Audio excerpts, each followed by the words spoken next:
Canasta. I don't know how do you play canasta? I don't know.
Morning, everyone.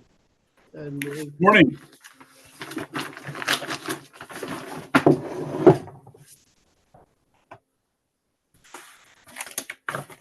So unfortunately, I don't believe Mike Marcucci is going to be able to join us, so he might be a little bit late.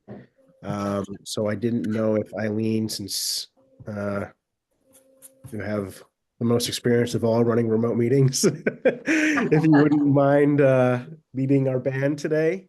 No problem. So Kick I off guess this just meeting. remind everyone that it's a remote meeting and we have to take roll call votes. I think that's All right, fair enough. So we will open today's capital budget meeting with a roll call, as we're all remote, starting with Christine. Oh, you're mute. I'm muted. Christine Treeweather participating remotely. Brent, Brent Nelson participating remotely. Rob, Rob Egler, present and participating remotely. Andrew, Andrew Foster participating remotely. Frank, Frank Gervasio, not a member, but participating remotely. excellent. And I see Mike's iPhone. So is Mike actually here? I am Michael LaFrancesca. I will be remotely. And Eileen Murphy, remote. All right, so we will call the meeting to order and kick off with discussions and potential votes, department requests, kicking off with, should we start with the police department here? Yes, I will promote the chief now. Fabulous.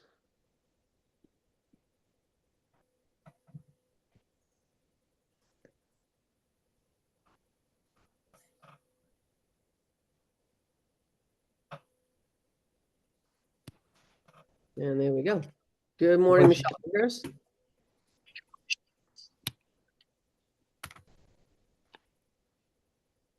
Chief, Hi, can you? good morning. Oh, there you go.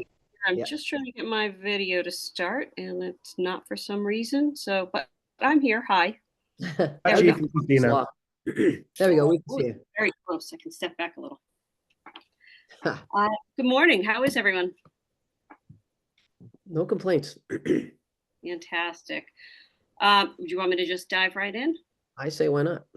Okay. This year we have a single request. We originally had put in a request for AEDs for all of our cruisers. We worked with the fire department and Chief Carrico last year and were able to apply for a grant. So we replaced all of that equipment through a grant so that saved us about $26,000. It was a great get for both of our agencies. And it allowed us to update that equipment. So we have removed that from our capital request. We are requesting a line cruiser. I have in there to replace a line cruiser, but I'll be honest with you, I think we need to make our fleet a little more robust. Last year, some of you may know, it was actually about a year and a half ago now, we had a tree fall on one of our cruisers, completely totaling it. We did receive money from the insurance company. However, the reimbursement that we got did not cover completely the cost of a new cruiser. So we traded in one of our older fleet cars that was really kind of not usable at that point. So we did reduce our fleet by one vehicle.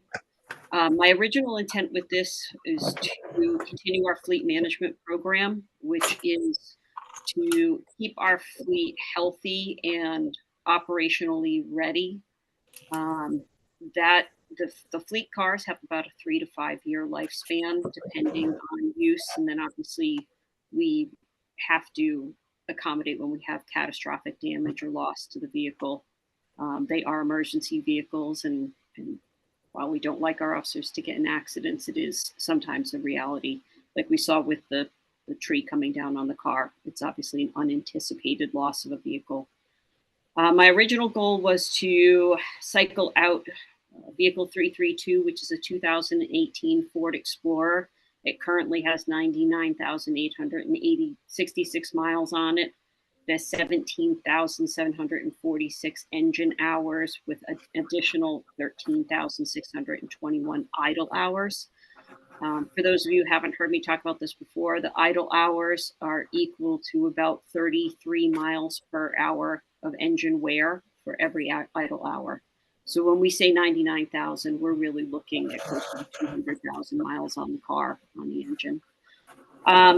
I think because we went down a car in our fleet, we should not replace the cruiser and we should add to our fleet, keeping 332 as a detail car or backup car in the event that we have some catastrophic issue with one of our vehicles. We have 6 line cruisers and 1 K9 vehicle out. We currently run with anywhere from 4 to 5 officers a shift. So the vehicles are being used pretty much 24 hours a day. We like to have one that we can try and rotate and rest to take those engine hours and idle hours off the car. So that's where we're at. I will tell you that this past year we have had extreme difficulty locating a replacement car. We were unable to get a Chevy at all, despite our best efforts. We could not get a Ford Explorer. We ended up working with Central Chrysler Jeep Dodge and got a Durango for our replacement vehicle. They were kind enough to send us over a quote this morning for a potential vehicle next year. That quote is coming in at $46,081.50. That does not include our lighting and or graphics or mobile data terminals. Our lighting package, depending on the vehicle, is right around $16,000. Graphics package is just under $1,000, and the mobile data terminal, if we need a new one, is around $4,200. If we can transfer one, it's about $1,200 to transfer it over. So all in, it's right about $66,000 is our estimate. If we go back to the Chevys, that number would increase, and I really think they're just starting to price themselves out for small towns, to be perfectly honest. I think we'd be closer to 72 or 73,000 if we opted to go with the Chevy. So as much as I like to keep our fleet similar so that we can exchange parts, and there are a lot of good reasons to do that. We just have to look at total cost, and the Chevys are just really getting pretty high replacement vehicles. Okay. Any questions? So I just want to bring a couple things up. We brought it up with Parks and Recreation last week, is that the select board has just signed their new EV vehicle first policy. So I know that this policy has gone into place after everybody did all of their homework for us over the summer to present these vehicles. But if possible, we'd like to have you go back and look and see what would be available for an electric and or hybrid vehicle. I know we have the issue where we don't have the infrastructure at the police department, so we're going to need to address that as well. Mhm.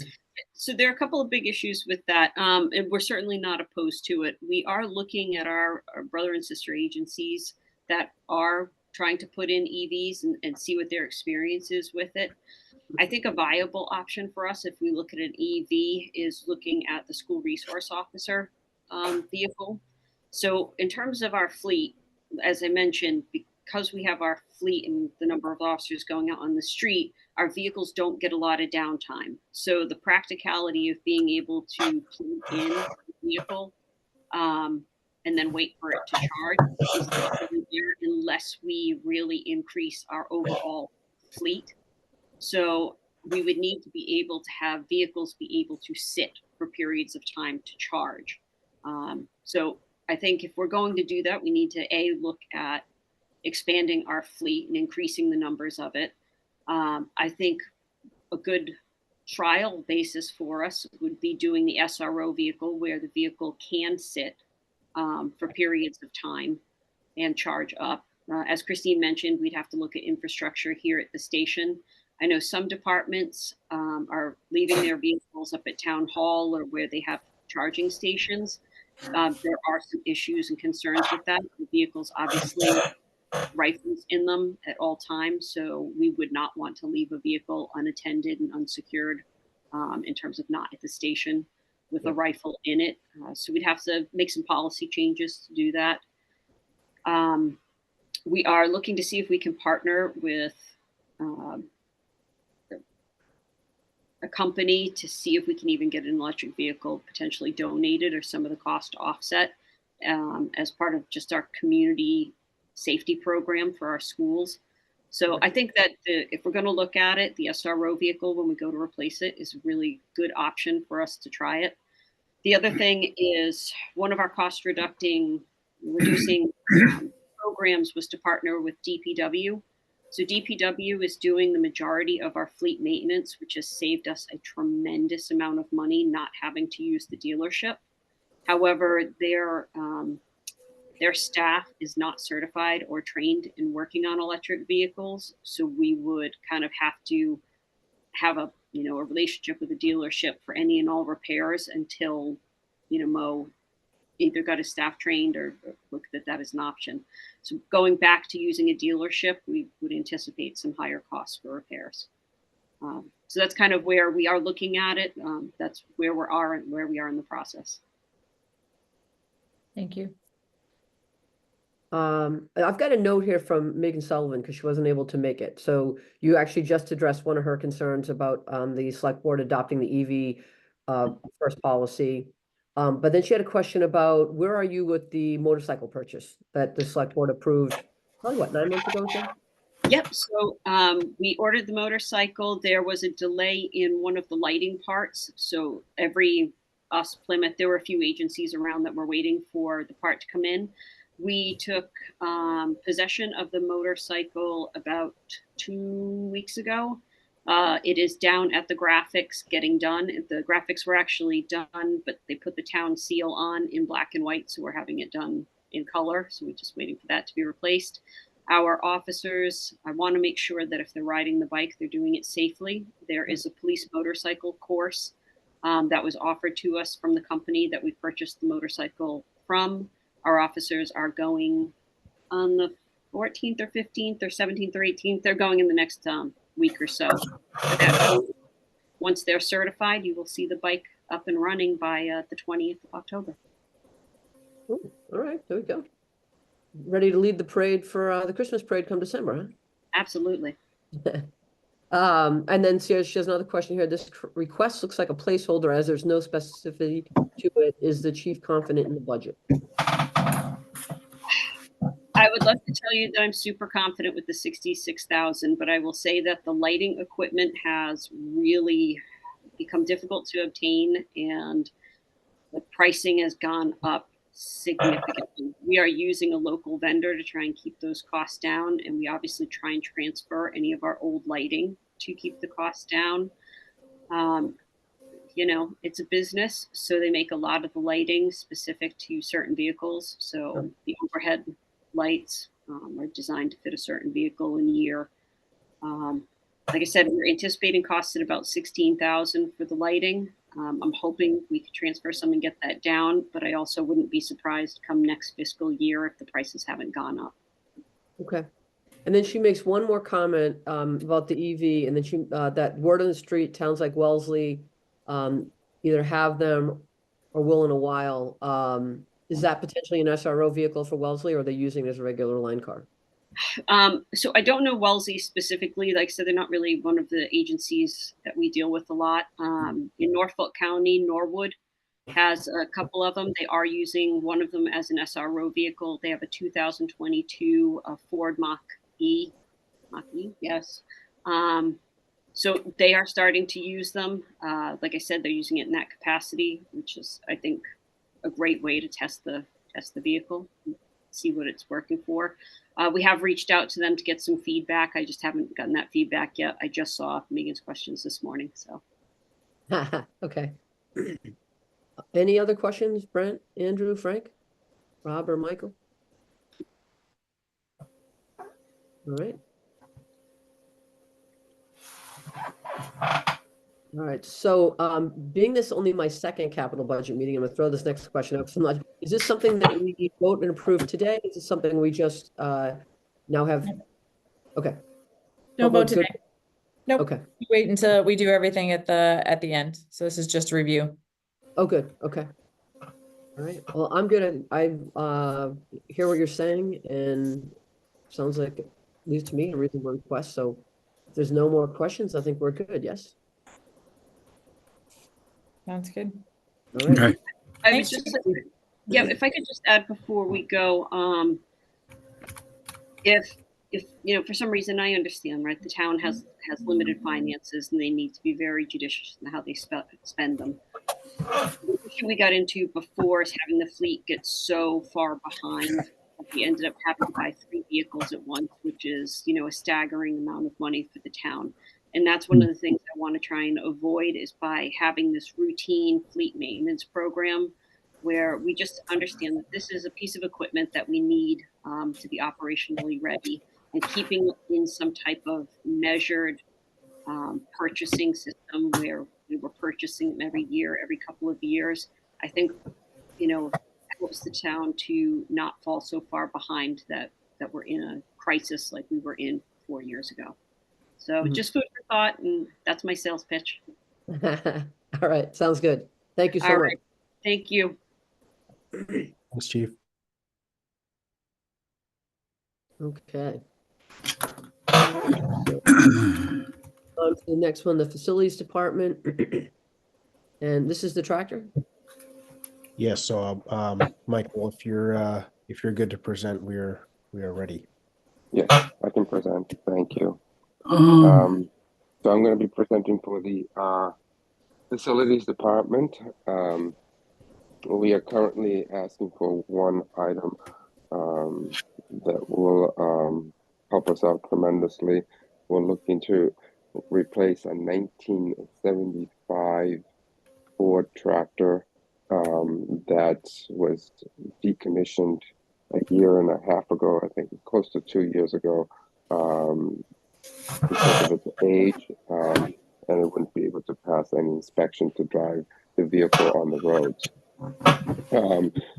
So about a year and a half ago, we had a conversation with Chief Carrico about storing the tractor at the fire department, on the fire department side, and because we wanted to have it like a shared equipment between ourselves and another department, the chief said that would work out for him at the time, because they could also use it during snow removal. So the tractor would be a facilities tractor. It would be stored at the fire department. and we would have one of our staff members during the snow removal time use it on that side of town, so it would address sidewalks around Dale Street and Memorial, and then we would have that the same individual help clean up the fire safety building area, so that we would keep it on that side of town. We would get license plates for it, so we would drive it, between the safety building and Dale and Memorial. The actual quote includes the base price plus the lighting.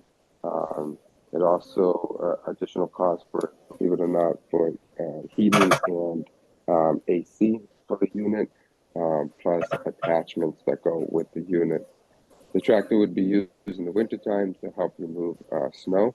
It would come with a plow, which is one of the attachments. And then in the spring and the fall, it would help us with mulch for the playground. Currently, we either have to rent one, which is anywhere between $2,000 to $4,000 every time we rent it, or we use, which we're grateful for, the Parks and Rec tractor that they have. It also will be used to groom the artificial field turf at the high school. It would help with overseeding and fertilizing our fields, and also we would be using it to move,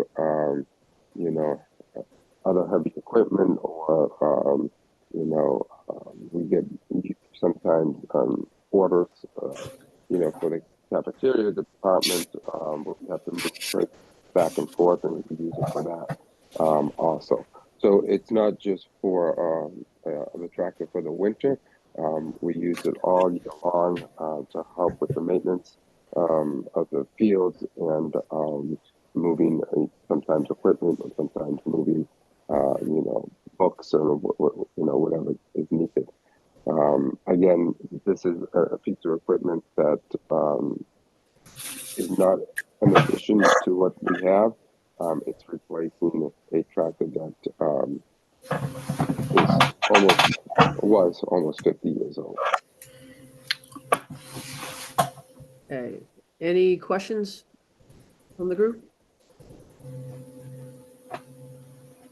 So Michael, I have a question. So you mentioned that this will get a plow. Because I walked through the high school, there's a brand new piece of equipment between the middle school and the high school. What is that? That's a plow. So I'm kind of curious. The plow that goes on the truck, is that the one you're talking about? It looks like there's a brand new plow sitting Yep. between the middle school and the high school. Yep. So that's that piece that's for our so we have 3 trucks that we have replaced in the last 3 years. They're Ford 350s. So each maintenance individual has a truck that loads one of the spots for one of the new trucks. So during winter storms, the 3 trucks go out. One is usually stationed between the middle school and high school. We have another truck that does the Wheelock School, and the 3rd truck is our maintenance supervisor, who works for the town and school and is out and about wherever is needed. The tractor would be for Memorial and Dale Street, and again, and assist with the fire department to clean up certain areas so they can bring their vehicles in and out. The tractor would be a smaller version, and it would be able to do sidewalks. We're currently, the trucks that we have, we can't, get them into certain areas.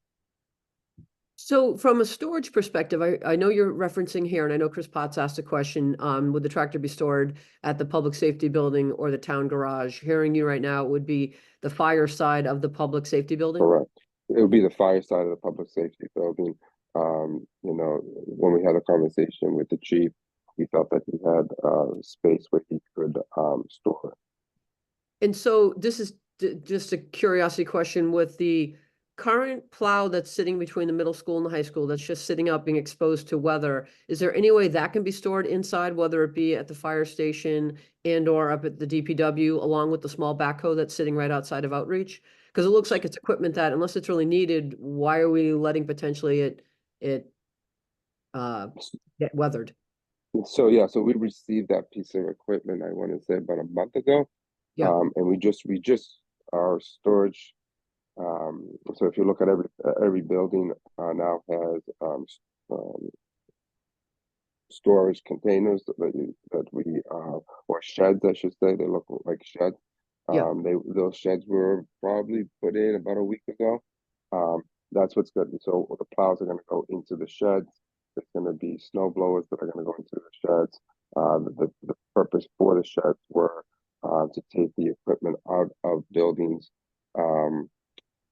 such as snow blowers and plows, that type of equipment. And so now that we have the sheds, we'll be storing that equipment into the sheds. If you notice, there's a new shed between the middle school and high school right in that corner. In front of it is where the plow that you're talking about is. That will be placed into that shed. So that plow's going to fit in that shed? Yeah, I think that if you look at it's oversized. The doors are oversized. All right, I would have lost that trivia question because I actually looked at it the other day when I was walking by and I was like, I wonder if that would fit in there, and I didn't think it would. So if it will, great. So we have older containers that you'll see around the schools.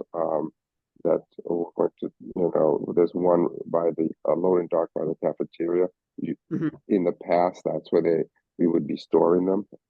So what we're trying to do is, now have more areas where we can store that type of equipment. Okay. And let me go. I know, let's see, Megan had a couple of questions. Just Eileen, I'm sorry, I don't mean to interrupt. Rob, I had to put you on mute because we were getting a lot of feedback. So I can, if you want to speak, just raise your hand and I'll unmute you, but we had tons of feedback on your connection.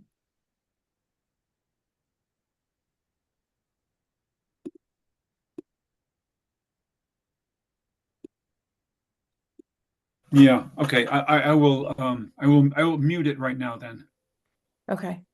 Just to, so you wouldn't get the feedback.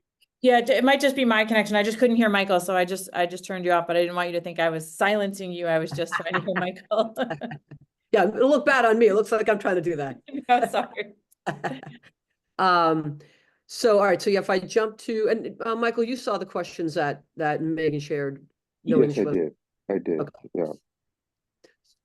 So can DPW use this as needed going forward? So we would be so during the snow removal, we have equipment that's out there, and DPW has equipment that's out there. So we'll be using it as the snow storm goes. It will help out the DPW because now they don't have to send let's say a crew to do certain areas of the Memorial and Dale Street. In the past, they're the ones that would help us because we didn't have the equipment in that side. So they would be focused on the parking lots, and then we'd be focusing on all their smaller areas, which will help them out. Okay. And I think you referenced this already. The current one isn't registered because it's so old, but this new one would be registered, so you would be able to travel from school to school. Correct. The old one, because of the age of it, it wouldn't pass. Okay. And then you've already commented on just some of the various attachments, et cetera. So I don't know if you did a breakdown of cost, but that was just something she was trying to sort out from looking at the base model at 28,000 and then going up to your price tag of 50,000.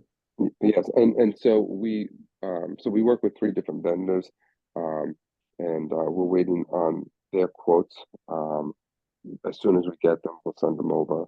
But when we had the conversation with them, they said, for the base model plus adding heating, adding AC, adding the lighting fixture, and then the couple of the attachments, it was about 50,000. Okay. Okay. Any other questions? Andrew, Brent, Rob, Frank? Everybody good? Okay. Hey, Michael, I'm going to reach out to you offline. I do have a question. I brought it up at the select board meeting on Tuesday night. I don't know if you heard my comments about the area around the outreach entrance, but I won't take time in this meeting. I'll reach out to you afterwards just to follow up. Sure, absolutely. Okay. Okay. All right. All right. Without any other questions regarding the facilities, I think we're good there. So appreciate you sharing the information.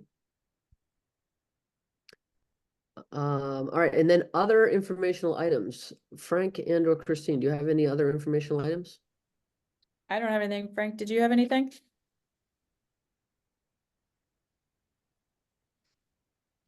Sorry, we had a visitor. So I actually did have one quick thing. So in our last meeting, we discussed meeting next on October 17th. Our last remaining department for the purposes of the non-buildings capital projects was for the fire department. And unfortunately, Chief Carrico is unable to make it on that date either. He said something personal come up that he's going to have to focus on.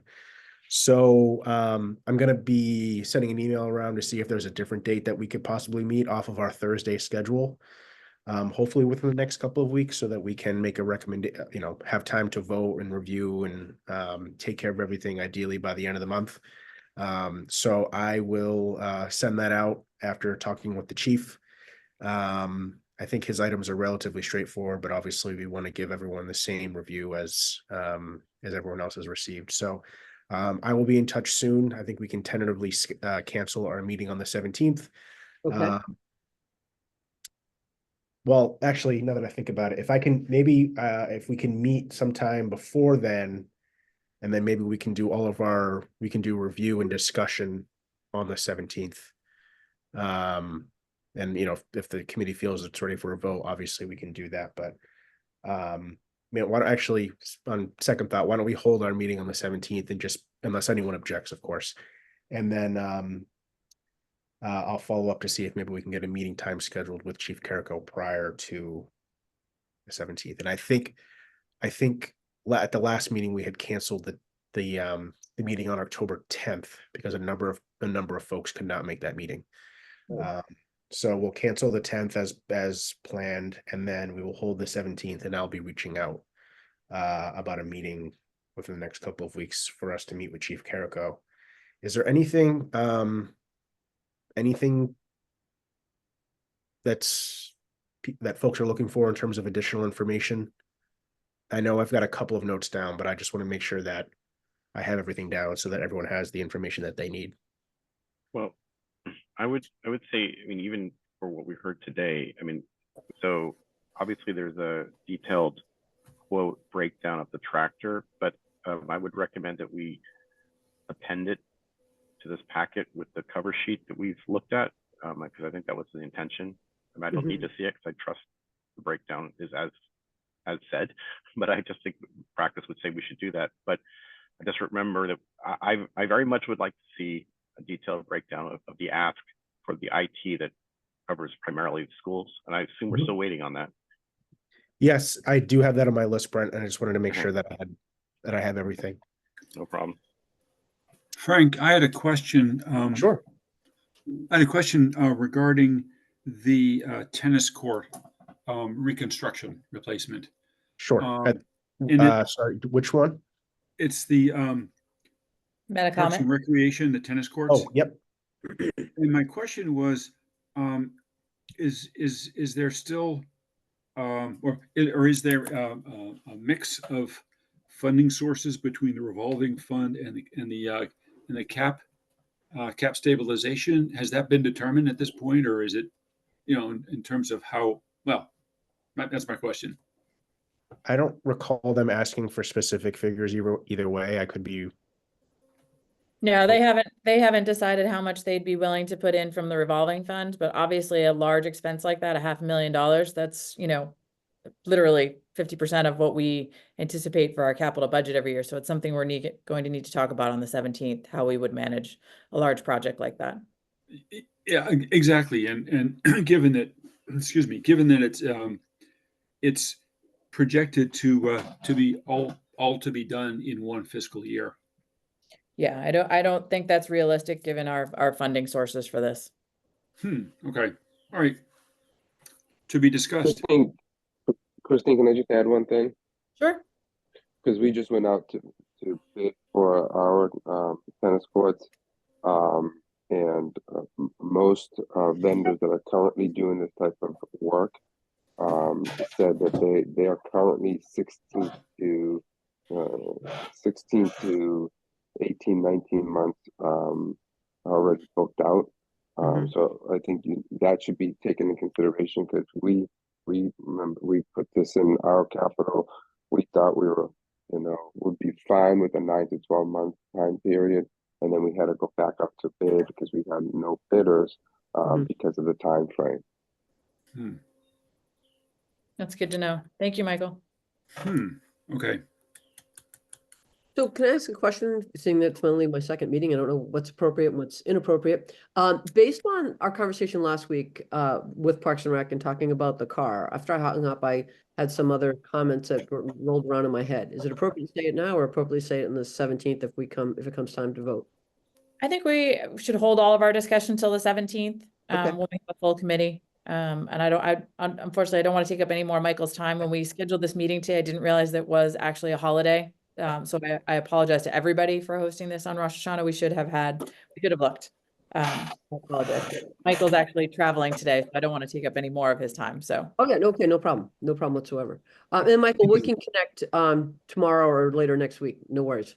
Sure, no problem. Okay. And I know I had to step away for a minute, but there were a couple questions online. Did we? Yeah, for Chris Potts? Yes. Yep, we'll address those, Okay. yep. Sorry, I just wanted to make sure because they were still popped up on my end, so I just wanted to make sure. Okay, Nope. great. All right, so on that note, as you said, next meeting will be the 17th. And on that note, do I have a motion to adjourn? Move we adjourn. All right. Second. All right, roll call vote. Christine? Yes. Brent? Yes. Andrew? Yes. Frank? Yes. Rob? I know you said yes. I can read lips pretty well, even though you were. And Michael. Yes. All right. Yes. Eileen Murphy, yes. So on that note, have a great day, and we'll catch up on the 17th. Take Thank care. you, everyone. Bye-bye.